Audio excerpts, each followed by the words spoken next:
Peace up, 8 Town Down, losers. Hi and welcome back. I just want you all to know that I did make a video for last month. It just never got posted. So here's to hoping that, here's hoping that this month gets posted. So pretty much this is just my May reading wrap up. And I read 12 books in total, 6 on paperback and 6 on Kindle. I'm just gonna go through my 6 in paperback first. These aren't in the order that I read them, but yeah. So starting off strong, we have Only and Forever by Chloe Leese, and this is the final book in the Bergman Brothers series. And a little rant quick, all of the other books in this series were independently published, and then they got when Chloe got picked up by a publishing company, all of those got republished, and this one never got independently published. So now all of the books that I have are the independently published ones, and this one doesn't match, and it's the biggest disappointment of my life. Anyway, this follows Tallulah. I think that's how you say it. It's Tallulah, and I love the name. I just literally can't say it right, I don't think. So it's Tallulah and Viggo. And Viggo opens his own romance bookstore, and Tallulah she's a writer. That's what she is. And so, they met in college, and Tallulah was like, this man is too much. And so they were like not friends. And then Tallulah's younger sister is friends with Viggo's younger sister, so they like were like forced to be together or whatever. And pretty much at some point in time their paths converge again, and they end up having to live together. So it's a bit of forced proximity. It's not a bit of, it is forced proximity with like mutual pining. It's reverse Grumpy Sunshine, which I love. And then also just the fact that this series is over. Like, this series was one of the first like big romance series that I read. And the fact that it's over is really sad to me. But I mean, I'll get over it. Anyway, I think I rated this one 4 stars. It was really good. I really liked it. I think that Chloe Leese can do no wrong, though, so there's that as well. So just take that with a grain of salt. But the whole entire series is really good. But I do think that I loved this one the most. I don't know. Then I read Funny Feelings by Tara DeWitt, and I like just read this one, like finished it literally 2 days ago. And I will never shut up about this book. One thing about me is I'm a woman who loves some good smut. And this book had good smut. It wasn't bad smut, but it was not the smut that I typically read. And instead, it was more of like a fade to black, not as graphic shit, which is fine. But I was obsessed with this book, which means you know it's good, because the smut wasn't like out of this world, and I'm still obsessed with it. It follows Myers and Farley, and Farley is a stand-up comedian, and Myers is her manager, and he used to be a comedian, so he knows the field, blah blah blah. Myers is also a single dad, so Farley's on the brink of success in her career, like her stand-up career, and she's going on tour with these big comedians, and so to garner attention for her tour, they suggest that her and Myers fake date, because Myers used to be a comedian as well, and so he's kind of like an enigma in the comedic realm, I guess.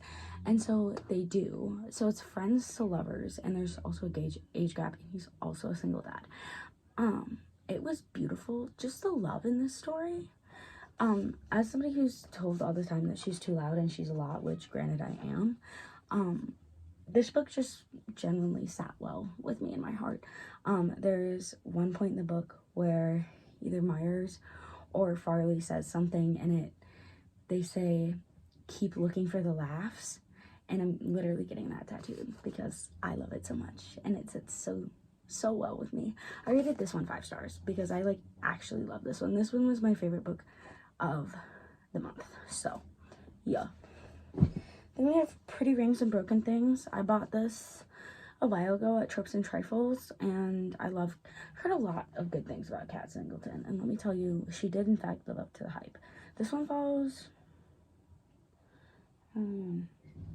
it's Archer, and then I think her name is, I want to say it's Salome, but I feel it's Winifred. So it follows Archer and Winifred, And pretty much what happens is Winnie is doing her own thing, living her best life, and her dad is like a really powerful man, and then something happens, and so her dad is like, what the fuck is wrong with you? Now I have to get you an arranged marriage to keep you safe, and like, so that the press knows that you're not a wild child. Anyway, so they do that, whatever, and it's their parents own hotels. So Archer's parents and Winnie's parents own hotels, and they used to own them together, but now they own them separately because there's a feud, blah blah blah. Anyway, Winnie's dad approaches Archer's dad about them getting married, in order to not only better the business, but also for like Winnie's sake. And so they do, and they're pretty much strangers. I mean, they didn't really know each other, but then they have to live with each other. It's a marriage of convenience, and I think he's older too, so there's like some age gap. But yeah, I think I rated this 4 stars. I'd probably rate it 3.5, but Goodreads doesn't let me rate it half stars. It was good, but I don't think it was anything special. I do like this series though, so I'll probably read the rest of the books in the series because I think it'd be fun. It was good. Then I read Curves for Days by Laura Moore. I can't say that correctly. It's also signed. Anyways, this follows Rosie and Angus. I forgot. I really don't like that his name is Angus. I read this book at the beginning of the month. I really don't like that his name is Angus. And pretty much what happens is Rosie wins the lottery. And so she has a whole bunch of money, and she comes from this small-ass town, and in said small-ass town, she didn't grow up with money. So, like, she was made fun of, looked down on, all of these things. And then she wins a whole bunch of money, and suddenly everybody and their fucking mom wants to be besties with her. So she moves far away to this random coastal town and charms the pants right off of everyone, obviously, because Rosie is a wonderful woman. Enter Angus. Angus is a very grumpy man. He has some trauma. He was in the military, and now he's a therapist. But he is grumpy, and he doesn't like Rosie. And then Rosie hires him to flip her house. So then they have to work together, and it's like, And Angus has a complex. Angus needs therapy is what needs to happen, but anyway, it's very much so grumpy sunshine, forced proximity, probably some mutual pining. Rosie's also plus size, which makes it that much better. And Angus was really hot. So, but his name is Angus, and I really can't get over that. I think I rated this one 4 stars, but it's probably the same for Pretty Things and Broken Rings. Or Pretty Rings and Broken Things, sorry. I don't think I'd give it an actual 4 stars, probably more like a 3.5, but it was good. It was nothing like out of this world for me, but it was good, and I did thoroughly enjoyed it. Very good book to read while tanning. It's giving little summer, spring vibes, very, very fun, fresh, and exciting. Yeah.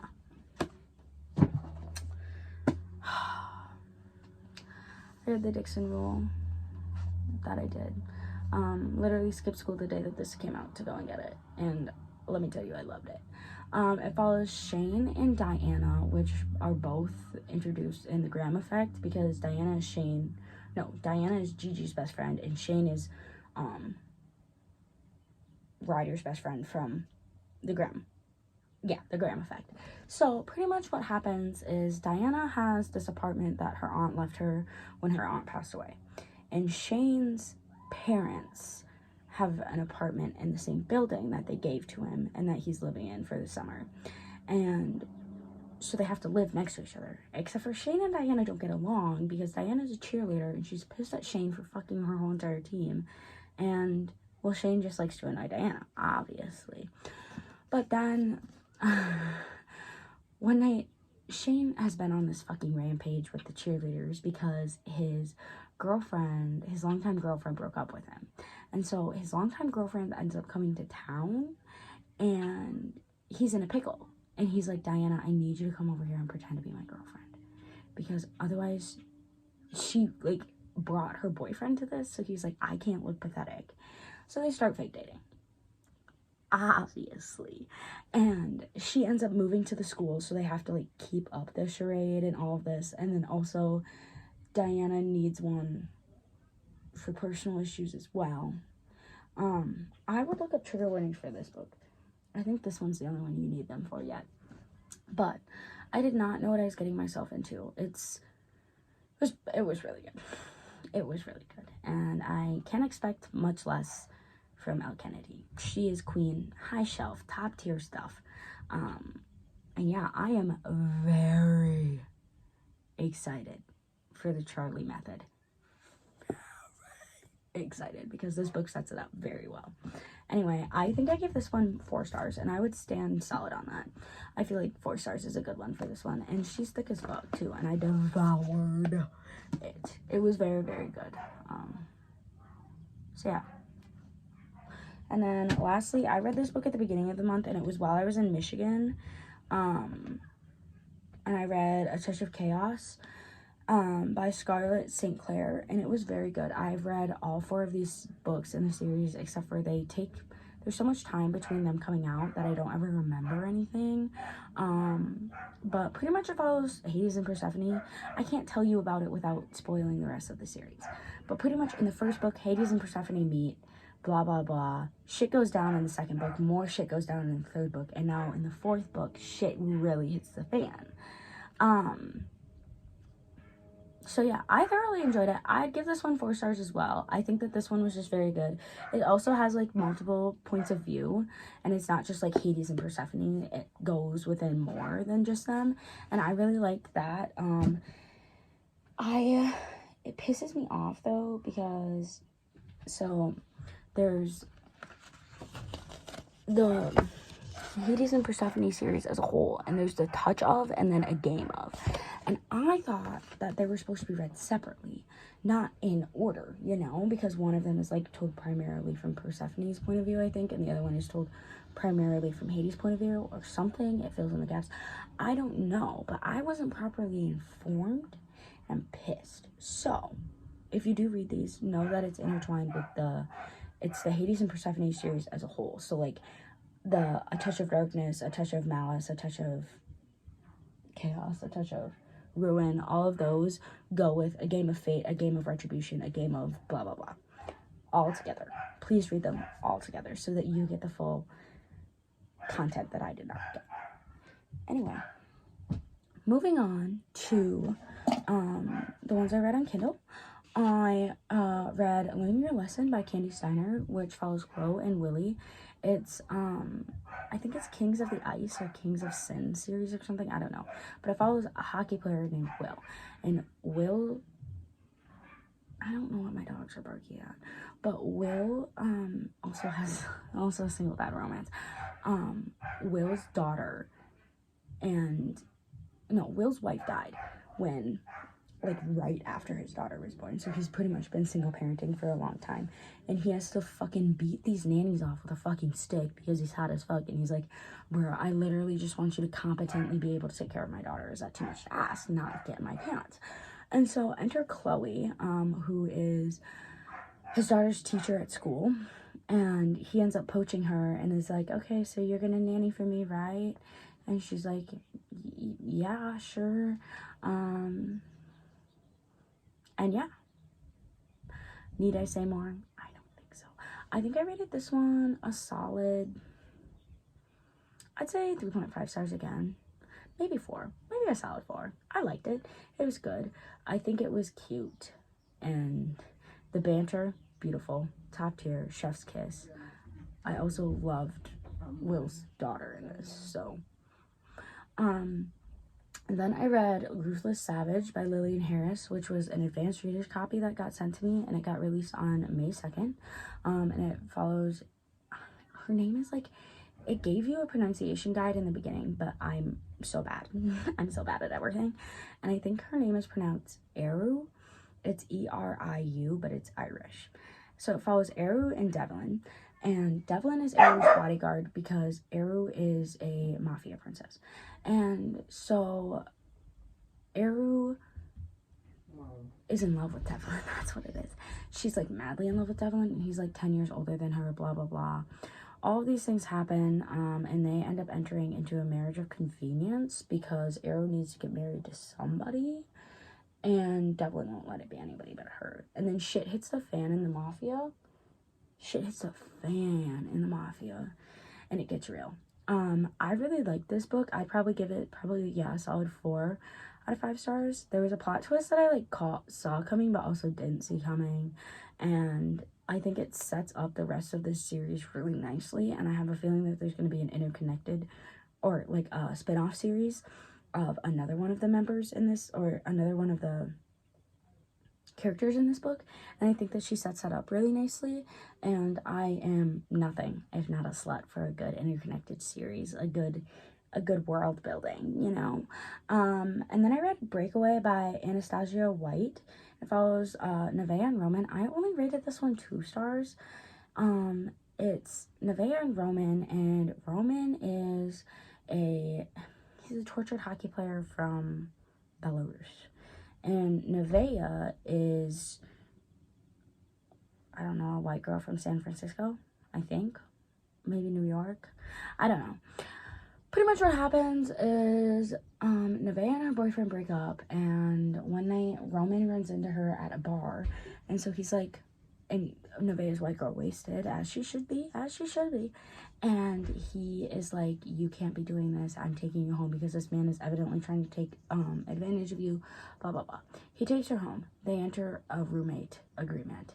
Then Roman gets bored and goes to Vegas. And you want to know what they do in Vegas? Get married. And then there's just a lot of like things from their past that were just not dealt with, and it was irritating because it's like, you are both fucking adults with big girl and big boy jobs, and you need therapy. Simply put, you need therapy and you're not getting it, and now your life is kind of a shit show. So I rated that 2 stars. It simply wasn't for me. I mean, it was good, it was hot, it was whatever, but I was like, no. And then I read Twisted Cage by Beck Knight.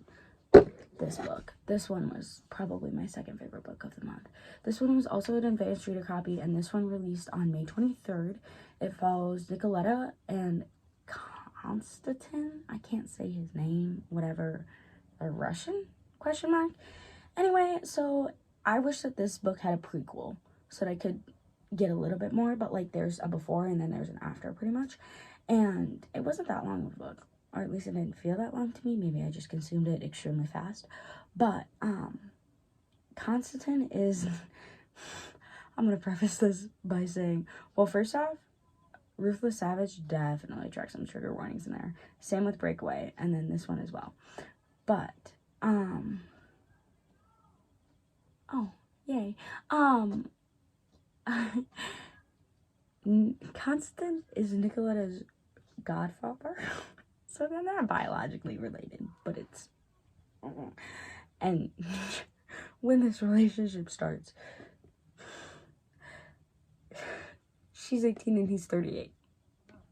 48. Now, I enjoyed the book, and we're not going to shit on me for enjoying a good book. Just putting that out there. Anyway, there's like a before and then there's an after, so it's kind of nice to like see the time switch. This one was also Mafia, and I love Mafia books, but what I loved about this book most is that there was a visible change in Nicoletta, and eventually you figure out why there was a change, and that makes it even more empowering and powerful. But like, she was very much so good girl, like followed all of daddy's little rules, all of this shit, and then shit hit the fan and she became a big girl, and I thought that that was very cool and empowering. And then also the way that this book ended is the perfect introduction for the next book, and it leaves you in such a big cliffhanger. You're like, are you fucking with me right now? Are you fucking with me? And update, yes, she is, because the next book also doesn't come out until like July. But yeah, I rated it a 4 solely for the character development. I thought that that was great. I'm also a slut for character development. Can you blame me? And then I read Unfurl and Undulate. And these are a part of the Alchemy series by Elodie Hart. I'm reading the third one right now. And the first one follows Zach and Maddie, and then the second one follows Belle and Rafe. So a background on like what Alchemy is it's a sex club owned by Zach, Rafe, Genevieve, and Callum. And so all four of these people own a sex club, and they have sex there, but it's not like 50 Shades of Grey stuff. If anybody on here has ever read the Salacious Players Club series by Sarah Kate, it's that type of sex club, not like a dingy, creepy sex club. Anyway, this also has a lot of criticisms of the Catholic Church. I'm not going to say anything about it. Not my circus, not my monkeys. I just thought it was a good book. So in the first one, Belle and Rafe, Belle's parents are like very Catholic, and her dad is actually like fucking insane, and at one point in this book calls her a whore, and it actually made me want to punch him in the face. But pretty much Belle's a virgin, and she's like, I just want this to be out of the way. I just want to get it done with. I just want to not be a virgin anymore. I want it to not be holding over my head. And so at Alchemy, they have a program called the Unfurl program, which is like specifically for virgins to like discover their sexuality and whatever. So Belle enters that, but Rafe, the owner, is her neighbor. And so there's some mutual attraction there, and then he owns the sex club, so she asks him some questions, and then there's more attraction, and then he's like, you're mine. And it's beautiful. It's beautiful. That was a good book. There's no third act breakup in either of these either, and it was very beautiful. I think they tried to make this one a Grumpy Sunshine, and it is a little bit, but it's not that much. It was very cute, very good. And then Undulate with Zach and Maddie follows Zach and Maddie, and Maddie is Belle's best friend, and that one also has like an age gap of like 12 years. But she's 22 and not 18, so it makes it a little better. If Mocha opens my door, I'm gonna be so pissed. Anyway, Undulate follows Zach and Maddie, and Maddie becomes a marketing director at the club because she loves it so much. She's good at her job, and so she becomes a marketing director, and so she works closely with these people. And Zach is the CFO, Chief Finance Officer, and he recently lost his wife. Like at this point in the book, his wife had been dead for like a year and a half, and he has 2 little girls with his wife, so he's going through some times and having a rough go. And then there's a slave night at the club. And I can't believe I'm talking about this on the internet right now. But there's a slave night at the club, and Zach bids on Maddie, and then they have mad sex. And so then they agree to a mutually beneficial relationship. Yeah. I also don't think that there's a third act breakup in this one. And it's very nice. I think, especially like with the age gap in these, I think that it was handled very grown-uply. Yeah. That's all. And then those are all the ones that I read this month. But I have 2 from last month's videos that are honorable mentions because they're advanced reader copies that were sent to me. So, it's Wicked Billionaire by Stephanie Harlow, I want to say is her last name. And then Heart Match by Aliane something. I'll put like the actual stuff in here, don't worry. But Wicked Billionaires needs a prequel. I'm pretty sure there is a prequel. I didn't read the prequel. You should read the prequel. And it follows Chloe and Jonah, I want to say is his name. Anyway, names are irrelevant. And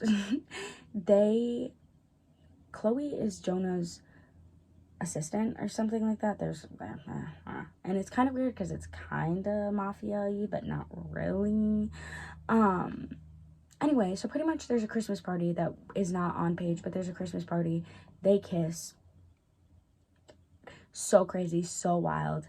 And then there's just a lot of pining for half of the book until somebody snaps. And Mr. Jonah, his name starts with a J. I know that for sure. Mr. J Man, Mr. Wicked Billionaire, has a very tortured past because his dad died, and then because his dad died, he decided to like take over this company and become a wicked billionaire, blah blah blah. So he's trying to uncover all of that while trying to love this girl. And shit gets real. Check trigger warnings. I rated this one a 4 stars. I would probably rate it 3.5 though. It wasn't bad, but it wasn't like, it wasn't leaving me foaming at the mouth. Then Heart Match follows Luke and Liv. And Luke is a famous tennis player, but we don't know that. And Liv is a lingerie designer, and we do know that. Pretty much what ends up happening, Liv gets drunk. She's coming home. She's in the lift because they're British. And she runs into Luke, and she's like, this man is so sexy. And then proceeds to vomit. And so Luke takes care of her, obviously, because he's a gentleman. And yeah. She's like, I don't do relationships, and she doesn't really know who Luke is because Luke doesn't want to tell her he's famous, and it's like, meh. I rated this one 4 stars, but I probably rate it 3.5 again, just because the way that it was dealt with. Check trigger ratings on both of these books, but like the way that some of these things are dealt with, it's like, okay, yes, I understand why this woman doesn't want a boyfriend, and yes, I understand why this man doesn't want her to know his identity, but also we need to be real here. Like, you're adults. Get it together. Anyway, that's all I have for you this month. Yeah. Peace, love, and the Great Wolf Lodge, and I will see you next time.